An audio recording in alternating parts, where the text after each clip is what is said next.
In Ink Luisterstories bied aan.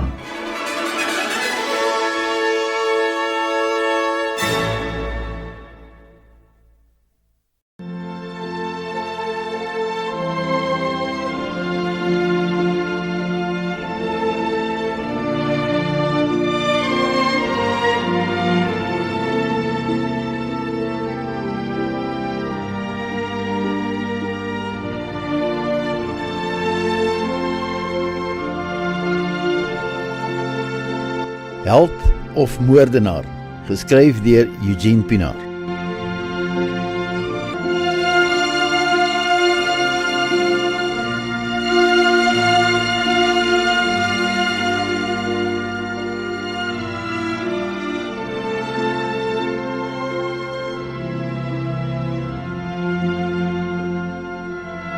Dit is nou 7 uur, 12 September 1975 en jy luister na Klok Radio.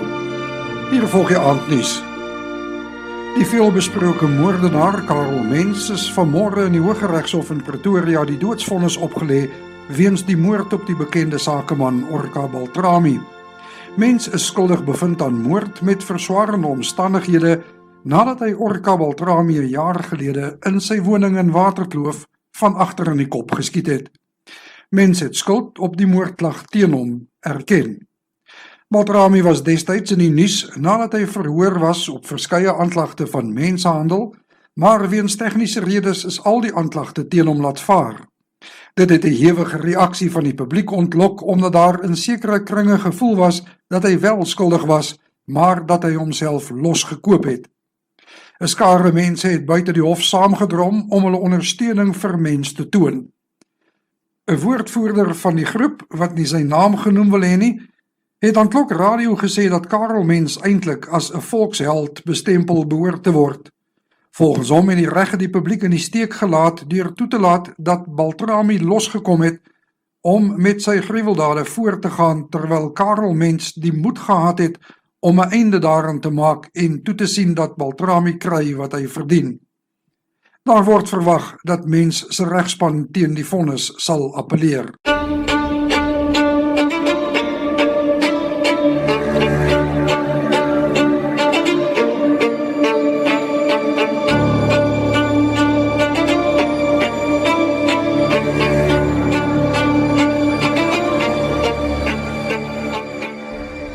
Môre meneer Mens, ek is Melanie die rand van die weeknuus.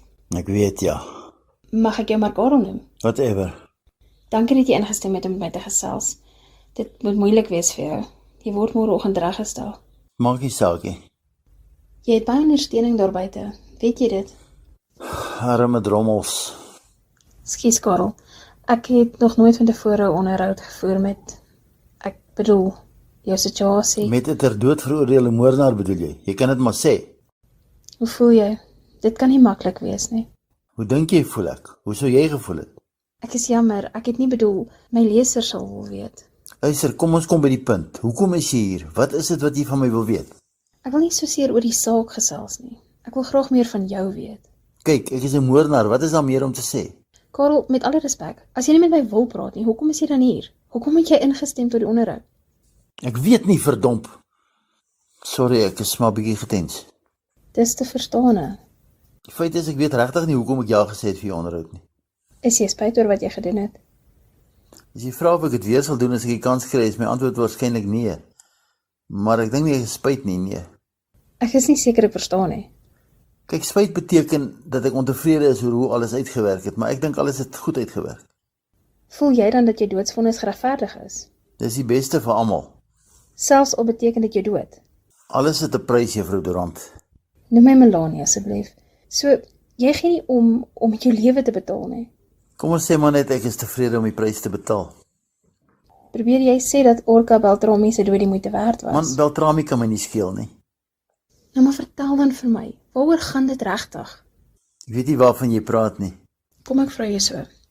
En hoe het jy volgehou dat jy nie vir Baltrami geken het nie? Maar jy moes hom regtig gehaat het om hom dood te maak. Die man het nie verdien om te lewe nie, dis al. Jy sien Karel, dis presies my probleem. Ons almal het gevoel dat hy nie verdien om te lewe nie, maar nie almal het gegaan en hom gaan doodmaak nie. Jy krap nou waar dit nie juk nie. Jammer Karel, dit maak net nie vir my sin nie.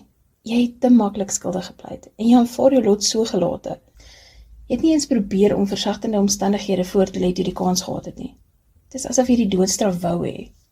Nou, maar as jy so slim is, vertel jy dan vir my, wat dink jy steek ek weg?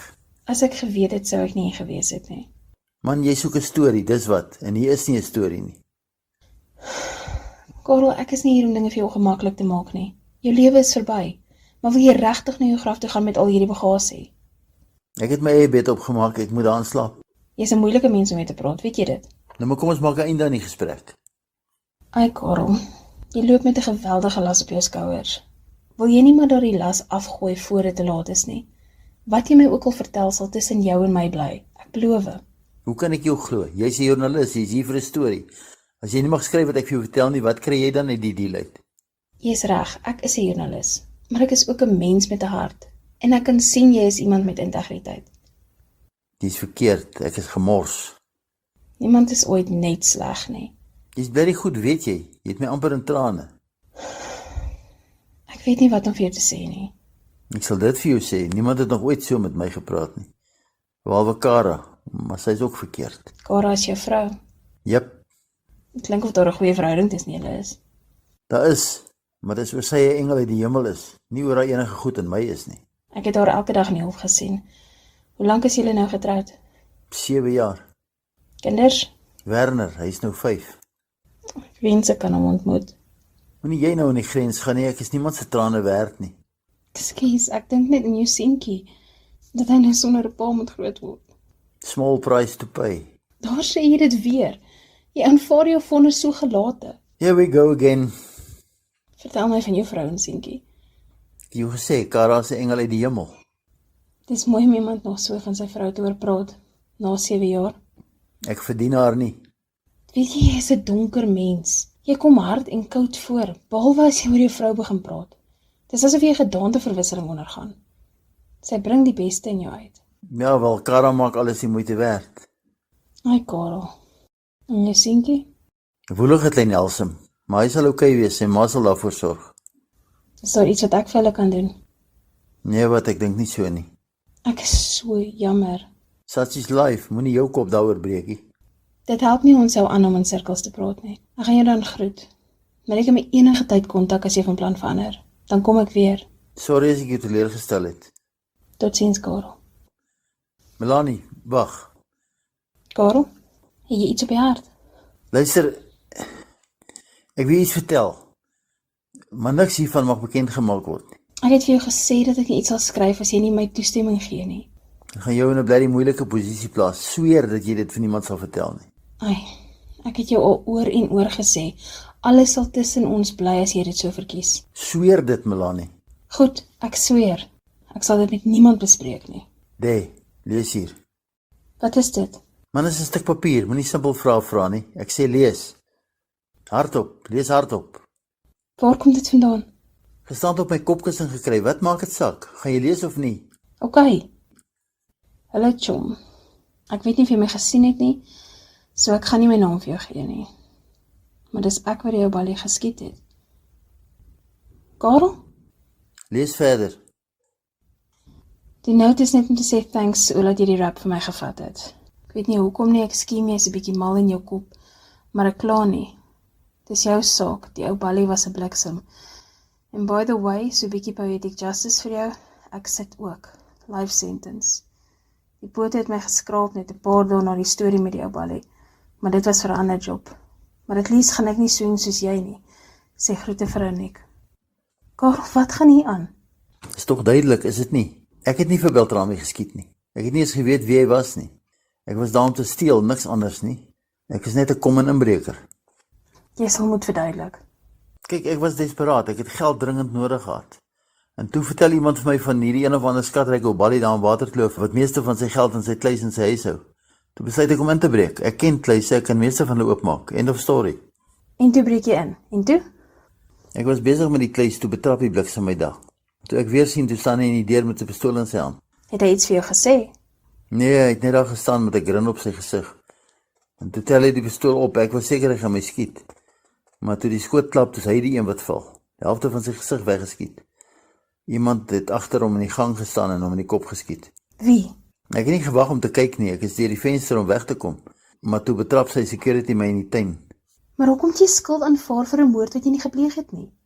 Ek is nie onskuldig nie, ek het jou al gesê, ek kry wat ek verdien. Die doodstraf. Ja, hoekom nie? Hoe kan jy dit sê? Wat van jou vrou en kind? Dis juist terwille van hulle dat ek hierdie ding moet doen. Karel, dis nog nie te laat nie. Ons moet jou prokureur kontak. Melanie, stop dit.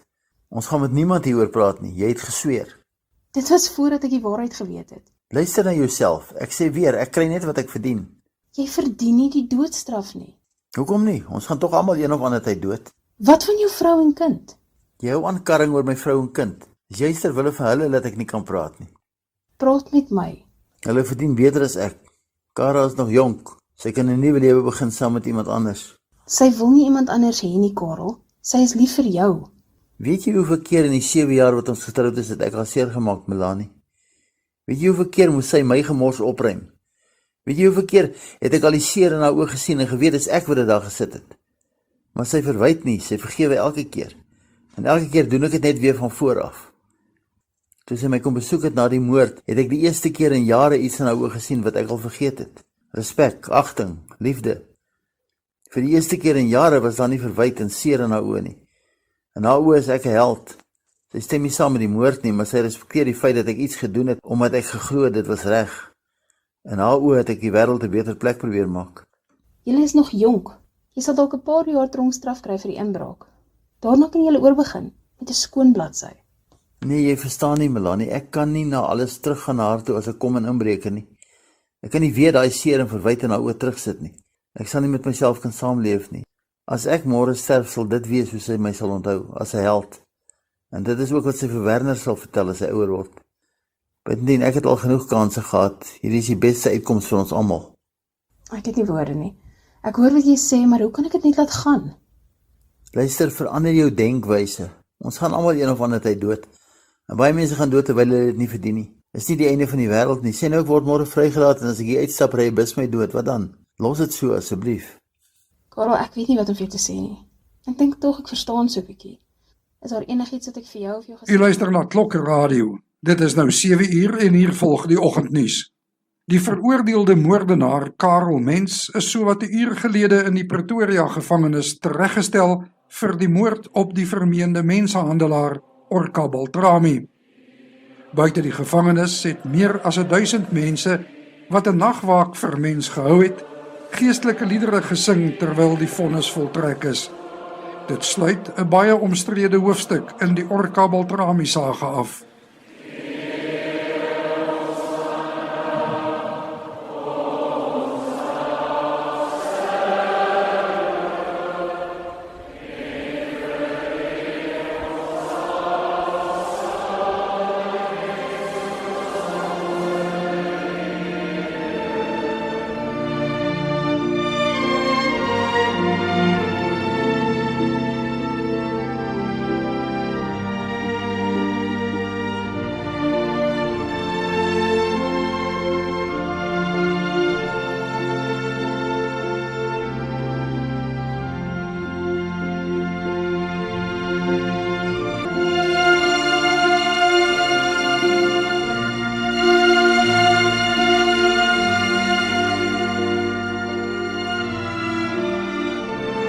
Jy het geluister na Held of Moordenaar, geskryf deur Eugene Pinaar.